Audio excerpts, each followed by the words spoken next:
of the 6 steps to overcoming adversity. And we've done an introduction. We've done step 1, 2, and 3, and now we're up to step 4, which is my favorite step. I don't say that every time, but it's my favorite step. It's the one that I feel like if we got nothing else out of this and we just got this out of it, it would be enough.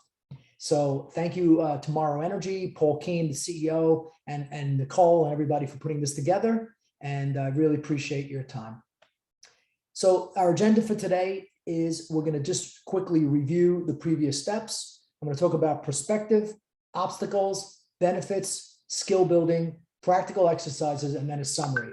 So starting with the review, the first step, if you guys remember, when you're facing some serious adversity, a loss of a job, a loss of a friend, a loss of a parent, any kind of a situation you have in your life, in your personal life, or your family life, or your business life, the first step is not to be in denial, but to face into it with this in a spirit of optimism and faith.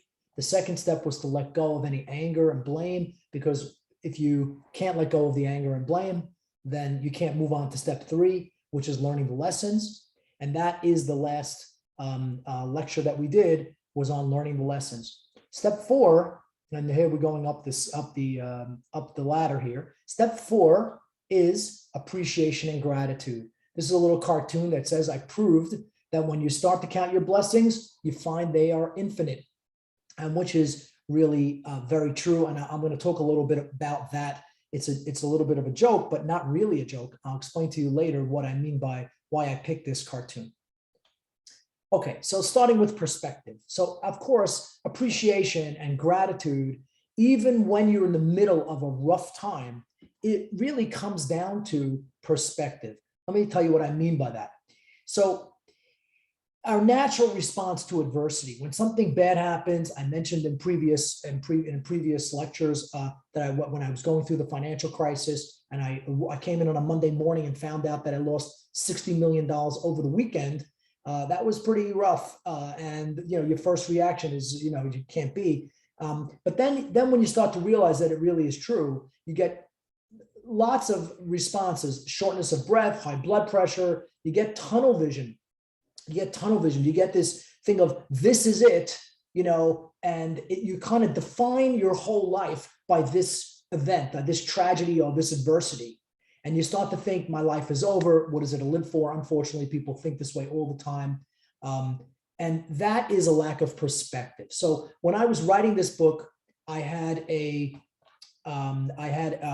unfortunate situation. A colleague, not really a colleague, but somebody I knew, was working in Manhattan, not far from my office, and he doing a lot of business. He sold a lot of merchandise to Walmart, and he got a call from Walmart one day, and they said they are canceling the orders and they're sending back the goods that he sent because they didn't pass quality control. And it was a major setback for him. He hung up the phone. He called his wife. He told her he loves her, and he proceeded to just jump right out of the window. And the man actually committed suicide from that situation. Now, I can't judge. We can't judge anybody, but we know a couple of things. I knew a couple of things about this guy. First of all, he had a very vibrant family life. He was very well liked in the community. He was a rich guy. He was a successful person. He was in good health. But right at that minute, right at that moment, when he was told the bad news, he couldn't see anything other than what was going on right there in his life. And unfortunately, he took his own life. And we've seen many situations of people, and it happens all the time with me and with everybody I know, is not being able to put the loss into the proper perspective. Another example of this is key numbers here is, this is a gentleman named Adolf Merckle. When in 2009, when the financial crisis was really rocking and rolling, unfortunately, he was worth about $9 billion according to Forbes. His business was doing $40 billion a year in volume. He was doing a $400 million loan from a bank. And at the end of when he completed the bank loan to save his business, he proceeded to also jump out the window or committed suicide. And when I read the story about this guy, who I knew was a very, very big, successful businessman, I also felt it had to do with perspective. according to, I forgot what the university, I think it was Oxford or Harvard, 10,000 suicides occurred that were directly connected to the financial crisis in 2008 and 2009. 10,000 people literally took their lives. So let's talk about contrasts in perspective. So this is a statement. I have never known 6 happy days in my whole life. Who said that?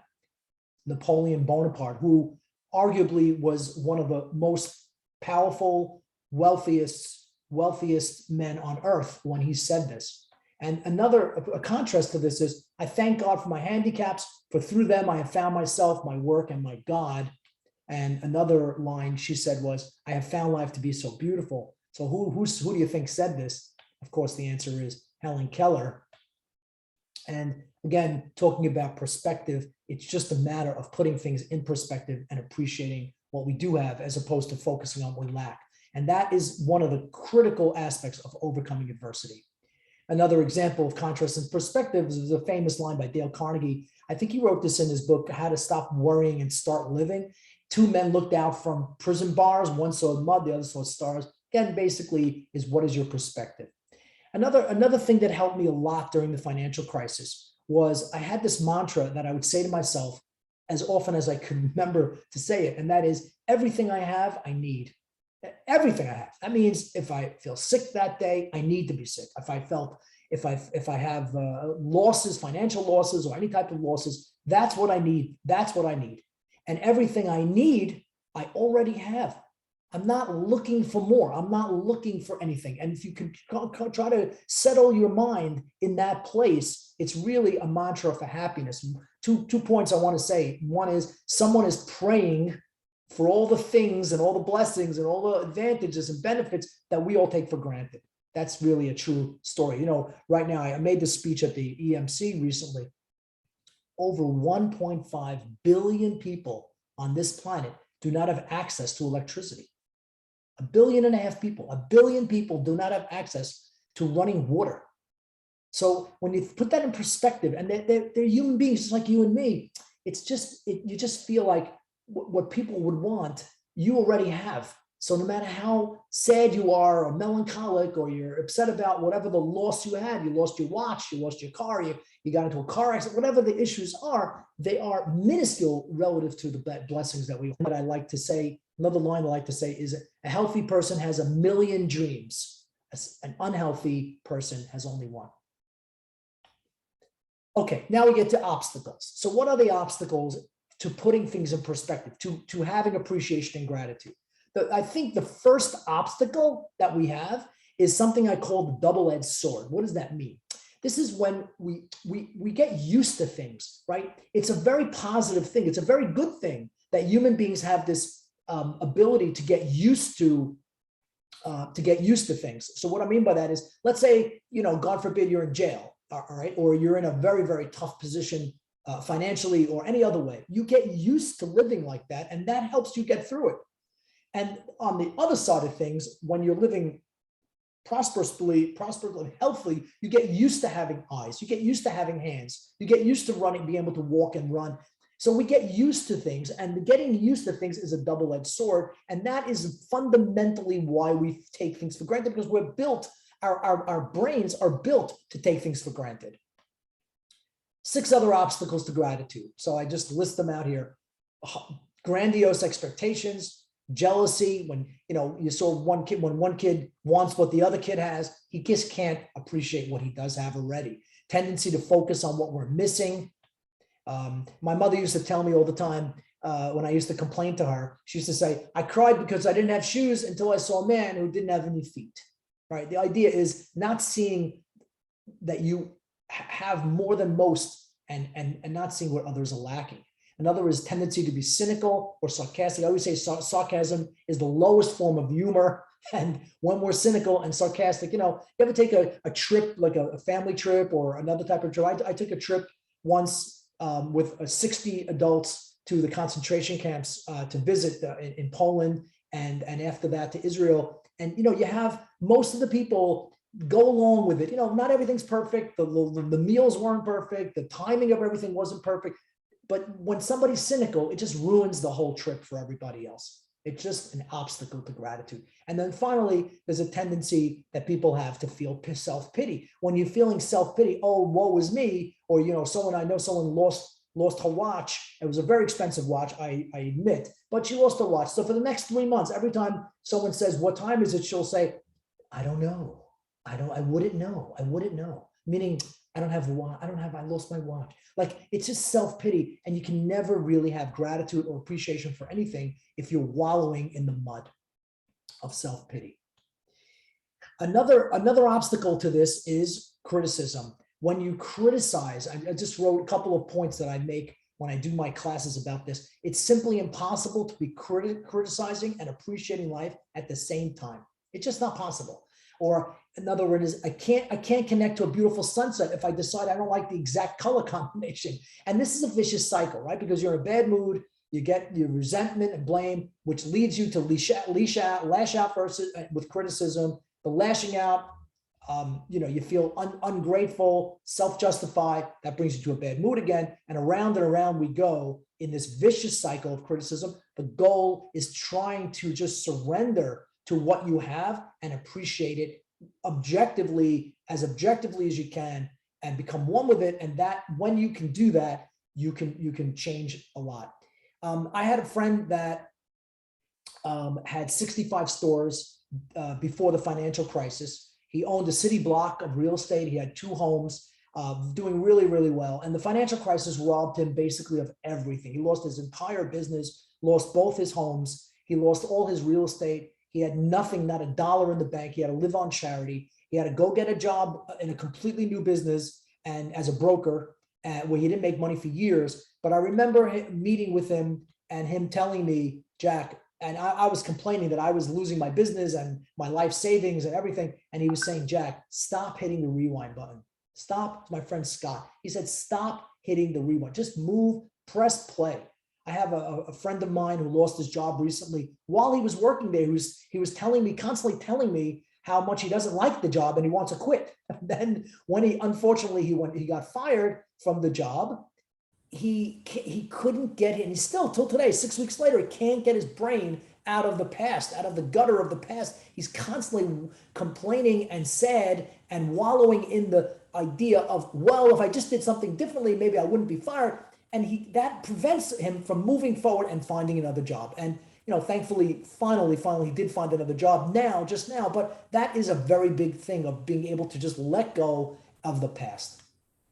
Okay, so that's the end of the first section here. The second section, the first 2 sections. The third section is benefits. What do we gain by this step 4? So what does appreciation and gratitude do for us, right? What does it do for our children? What does it do for our families? First of all, it provides a context for our losses, right? We have losses, no doubt about it. Every single day, you'll have some type of disappointment or loss. You have a context now for the loss when you could appreciate the other things in your life that you have.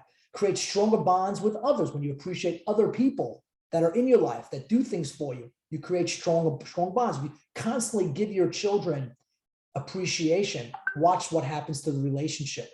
It energizes us. It changes our state of mind. It makes us more conducive to success. And in my opinion, it is the secret of tranquility and happiness. When you are constantly looking for what to appreciate and how grateful you should be, it changes your entire brain, and you become the happiest person in the room. So let's talk about cravings, right? When our minds are deprived of gratitude, when our bodies are deprived of food, we are starving, we're hungry, we eat anything. When our minds are deprived of gratitude and of appreciation, we start to develop unhealthy cravings and habits to fill the emptiness. And that is such a true statement, I have to tell you. When you feel that you self-pity and all the negativity of not being able to appreciate, you start doing negative things. You ever see a person that's not positive and not appreciative? Is that the first guy in the gym? Is that the first person on the treadmill? It's usually not. He's usually sitting on the couch, eating a bag of potato chips and watching a baseball game or whatever he's doing. The point is that you develop unhealthy cravings when your brain is not taken care of. And this is just a little physiological thing, what gratitude does to our brain. There are 3 areas in the brain that are affected by gratitude and appreciation. The brain stem that creates dopamine, which is the best thing for you. It's like we call it the reward chemical. The reward center where dopamine is released, and the anterior cortex, which communicates between the thinking and the emotional circuits. It actually has a physiological effect on you. Our psychological well-being depends less on the things that happen to us and more on the things that we actually pay attention to. And this is an absolute truth that I found. Okay, now let's talk about, we have something called the psychological immune system. So it's just like when you have a lot of stress. Let's take an example of a cell phone, right? You have a cell phone, right? The more you use the cell phone, the more you're going to have to charge the cell phone. Well, the same thing happens with our psychology, with our brain, how much stress we can handle. The more stress we have, there's overuse, and we need to recharge our batteries. The way to recharge a cell phone is just like this, to plug it in. The way to recharge our psychological immune system is with gratitude. It's taking care of our minds and being able to appreciate. That gives us a recharge for our psychological immune system. And I say psychological immune system, I mean, you build immunity towards adversity when you learn how to appreciate everything else going on in your life. Next section is skill building. So let's find ways to get great at this. People that are on this webinar, people listening to this webinar might already be great at this, and that's fantastic. But I found I had to, in order for me to get better and better, I had to find different ways I can build the skill of gratitude and appreciation. So the first and foremost was body language, right? William James was the father of modern psychology, and he said, act a certain way and your mind will follow. That means basically what I wrote here is positive actions create a corresponding positive state of mind. It's not the opposite. It's not like if I have good thoughts, then I'll go and do jumping jacks. It's the opposite. If you want to get good thoughts, if you want to get positivity in your brain, if you want to feel appreciation, first of all, don't slump over, don't roll your eyes, pick up your body, do a little exercise, do a little jumping jack. You want to feel good about life. You say what happens when I created this thing for myself, this little reminder. When good things happen, I go like this. Yes. If you ever see like tennis players, like Djokovic, for example, when he hits a great shot, he'll go like this. Boom. He has the same motion, and that gets into his brain and reminds him of what he should be happy about and appreciative of. So this is a good example of someone with great body language and posture. From I think it's Entourage, right? Okay. Of course, this is a big one. Smiling and watching the world smile back. That's a fact. Smiling, of course, creates the emotions that you want. What are the 2 most important times a day that you need to smile? Number one, when you wake up in the morning. It's the hardest thing to do. You go to the bathroom, you look in the mirror, and you just can't bring yourself to smile. Try it tomorrow morning. Try to smile in that mirror. When you say to yourself, why am I smiling? This guy, Jack Dweck, told me I should smile in a webinar. What am I, crazy? No, you want to smile and you want to look in the mirror and smile, because think about how happy you should be and appreciative and grateful you should be just for the things that you're directly in touch with, that you can see, that you can smell, you can taste, you can hear, you can breathe, you can feel. You have so many things that so many people in the world would love to have. So look at that mirror and say, I'm going to try to smile, and the day will change. The second most important time of the day to smile is when you greet someone, whether it's a loved one, a spouse, whether it's a child or a parent, or whether it's someone in the office. The bus driver, the train conductor, the first person you meet, smile when you say hello. Watch what happens. Watch what happens. So that changes. That's a skill builder, as I say. Another giant skill builder is laughter, right? When you laugh, I like to say you give your brain an oxygen shower. You're giving your brain an oxygen shower. How great is that? You ever notice when there are a couple of people in the room, and let's say two people are laughing about something, the third person walks over and says, well, what are you laughing about? Right? Don't they want to know what you're laughing? Why do they want to know what you're laughing about? If you guys are both, just they wouldn't ask you what you're, maybe it's none of your business what I'm laughing about. Why do they care what you're laughing about? I think because intuitively, they know, their brain knows they want to laugh too. So if they find out what you're laughing about, maybe they can get the oxygen shower that they need. And this is another way to recharge your batteries. When I was going through the financial crisis, a very rough time. I remember my father passed away, and then my mother passed away, and then my best friend died. It was just a very rough time for me. And I remember watching Seinfeld episode reruns, and temporarily, my brain needed that. My brain needed to watch a little bit of Seinfeld to feel a little better. And I think we all need it a little bit. Okay. This is appreciation training. So this starts in the home, right? What you want to do is when I used to put my kids to sleep at night, my kids are now all older. I put my grandchildren to sleep at night, believe it or not. When my kids were young, I used to say, when I put them to sleep, I used to have a whole routine. And part of my routine was, what should we thank God for tonight, kids? What is it that we have in our lives that we thank God for? And then when we play games, and we used to have meetings, like family meetings, like let's say we had dinner, and then we go around the room and we'd ask everybody about their day, and we'd ask everybody about what they should be thankful for, or different types of things. I used to say no eye rolling allowed. One of my children did a lot of eye rolling, and I used to tell him all the time, if you keep rolling your eyes, your eyeballs are going to get stuck in your brain. You're not going to be able to see. So that was one of the tricks I had of training my kids to appreciate, which I know is a huge skill in overcoming adversity. And that really is what life is about, overcoming adversity. Okay, well, let's talk about transforming our words. Very, very similar to what we just said. So instead of saying, let's say, I hate something, when you use disempowering words, you're creating something for yourself, and vice versa, right? So I wrote, we can reject disempowering words that create negative emotions with alternative, empowering words that create feelings of gratitude. Instead of saying, I'm failing, how are you doing in school? Failing? No, I'm learning. Instead of saying I'm feeling sick, I'm going to be feeling better soon, right? Those are examples. But maybe the best example is this, which is replacing I have to with I get to. And this has been going around the internet recently. Instead of saying I have to go to work, I get to go to work. How many people would love to get your job? Instead of I have to take the F train. The F train is a train in Brooklyn that it takes me 23 stops to get to the city, and it's slow, and sometimes it doesn't smell so pleasantly, and you have to wait for it, especially in the winter, it's freezing cold. So instead of saying I have to take the F train, but I have to take the F train. No, I have legs. And I get to ride the F train, and the train systems in New York City and Brooklyn and 5 boroughs is amazing. You don't have it almost anywhere. So it's a blessing, and we can look at it as a blessing. I get to have a busy day. I get to deal with difficult customers because I have a job that I can go to, right? So we dress our opportunities very often as stress, but really they're blessings.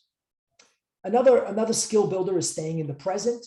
I remember when I was going through my tough time, I used to say to myself, okay, I'm not thinking about tomorrow. I'm not thinking about yesterday. I'm thinking about right here, right now. I'm just staying right now in this minute, right? I'm right here, right now. I will not allow thoughts about the past or the future to enter my mind. I've surrendered to the present. And there's a funny story about a guy that goes to this, meditation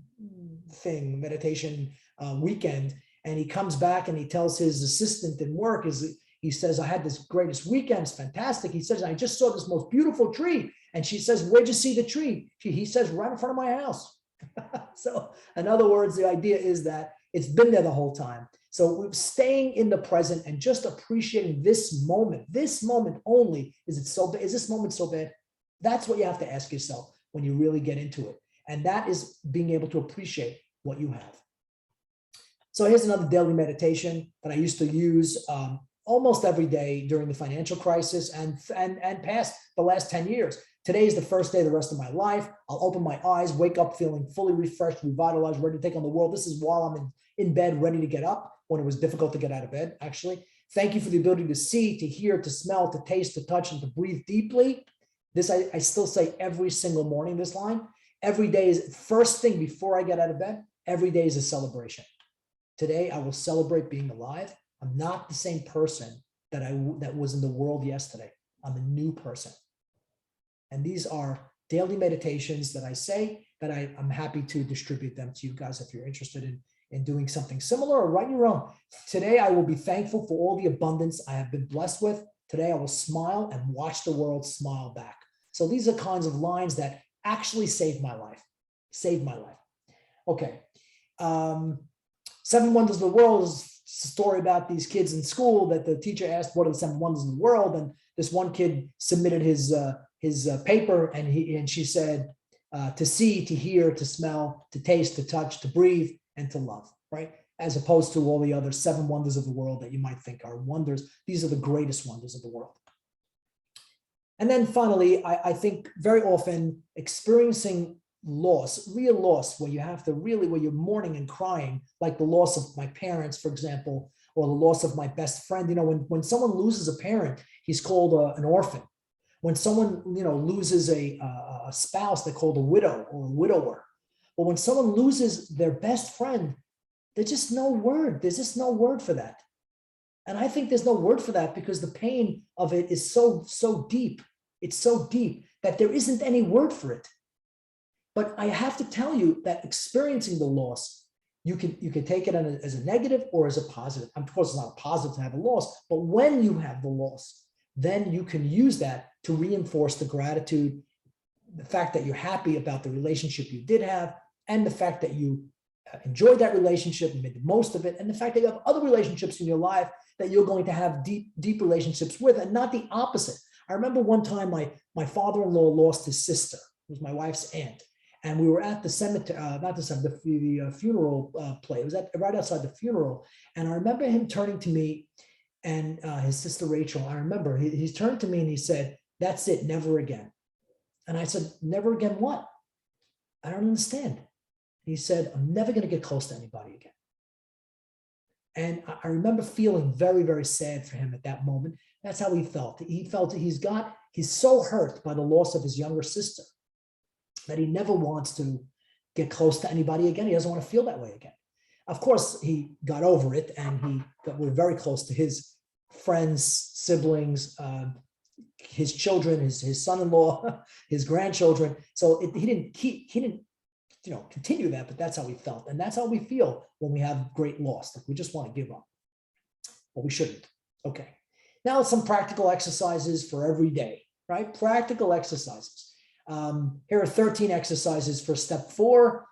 Just like a muscle, you're gonna build your gratitude muscle this way. Number 1 is slow down and pay attention to nature. Number 2, listen to your favorite music. It's a beautiful way to enjoy life.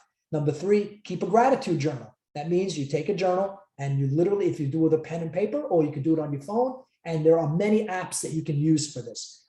Every day, what went right, and focus on what went right today. You made the train, you made the bus, you got to work on time, whatever it is that happened that was fortunate.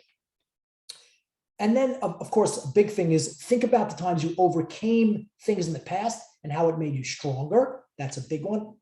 And then, of course, breathe deeply. When I was going through my trouble, I would be breathing very shallow, and I wasn't really able to pay attention to my body language. So deep breathing is a very important way to build your exercise, your gratitude muscles. Smile, as I mentioned before, saying thank you as often as you can. Write a thank you letter. Write a thank you letter. My custom is when one of my friends has a birthday, I write a detailed email or WhatsApp text or text message to them. I used to be physical. It's better, it would be physical. And it's like a thank you letter. Thank you for being a part of my life. Thank you for blessing me with your friendship. The more often you do that, not only do you build bonds with people, if you do this with sincerely, but you also are making yourself feel great. And that just kind of reminding yourself. Daily mantra, I spoke about that already. Take the appreciation self-test. I'll show you what that is. Take a 5-dimensional personal inventory. We'll talk about that in a second. and gratitude index cards. So I want to show you what I developed over the financial crisis. I have index cards. On each one of these index cards, I have each dimension of my life: physical, financial, spiritual, mental, and emotional. So I have 4 cards. This one has both physical and financial. Then this has spiritual, mental, and emotional. And each one of them, I list the things. This is what the 5-dimensional inventory is all about. I list each thing that I have, each blessing I have in my life, that if I lost it, I would be upset. That is the criteria. If this thing disappeared, of course, in physical, it's easy, right? The fact that I can have eyesight, and I can play ball, I could exercise, and I could digest food, all those things I put on this little index card. And then financial, do I have a roof over my head? Do I have clothing? Do I have, right? Those are financial. Spiritual, am I able to give to others? Am I a good person? Do I have faith? Mental is intellectual, which means, am I able to read, to write, to think, to meditate? Do I learn from things? That's my mental blessings. And then emotional blessings of all the relationships that I have in my life, and the fact that I could be trusted and trustworthy, and I can trust people, and I can have detailed, deep, enjoyable relationships with everyone in my life, my siblings, my children, etc. And that's what a personal that's a personal 5-dimensional inventory. Replacing I have with I get to. This is the 5-dimensional inventory, right? You have physical, financial, spiritual, mental, and emotional blessings. With each one of those blessings, you make a list of this is practical. If you do this, I'd be the happiest person. You make a list of each blessing you have in each one of those dimensions. After you make that list, then you try to order them and prioritize them. What's more important to you? Is having eyes more important than having hands? I once asked that question to a group of teenagers, and the only person that said eyesight, that having hands would be better than having eyes, was absolutely a kid and sitting in the back of the room with only one hand, and he was born that way.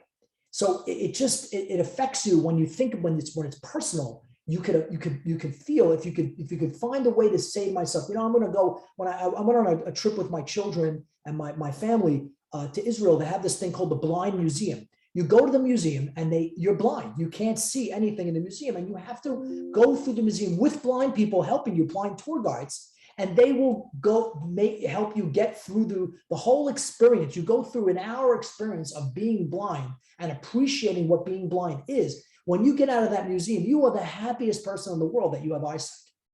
And that is a beautiful way to teach children the value of appreciating their blessings. But take this 5-dimensional inventory, create your own index cards, and I guarantee you that you will be building incredible skills for yourselves, for your families, that will last a lifetime. Every time I feel melancholic, by the way, I had a deal and I lost it, or a customer, or whatever it is, any issue like that, I take out my index cards and I just read them, and I feel better. The whole thing takes 3 minutes. It's really worth it. Okay. And here are some of my index cards. Actually put them on the screen, right? Introduction is over here, then physical, and then financial blessings, right? And then spiritual, right? Thank you for the ability to become a better person, for faith, for humility, right? And then you have mental, intellectual blessings, the ability to learn lessons in every moment, to look around, to appreciate, etc. And then you have emotional. I think part of mental blessings is to appreciate nature and stuff. And then you have emotional, social blessings, right? There's all these relationships. If you really want to go crazy with this, make a list of every person that's in your life that, if God forbid something happened to them, you'd be very upset. And that's a list of blessings. That's a list of emotional blessings. To appreciation self-test, I won't get into it too much, but this is another idea of keeping track of how you feel during the week.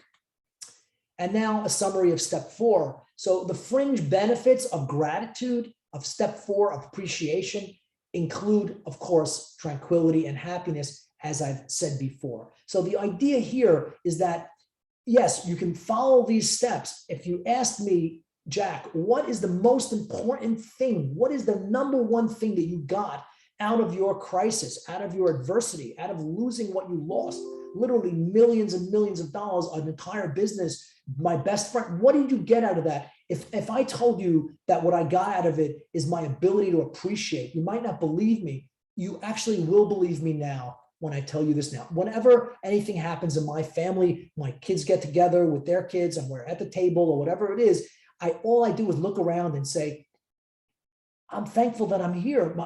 You know, I have friends in my life that are not here today, and they can't appreciate. They're not here to be able to have these incredible blessings. And that is what I believe step 4 is all about. Getting over adversity is putting things in perspective so that you don't jump out the window. It's that you don't say, what is life?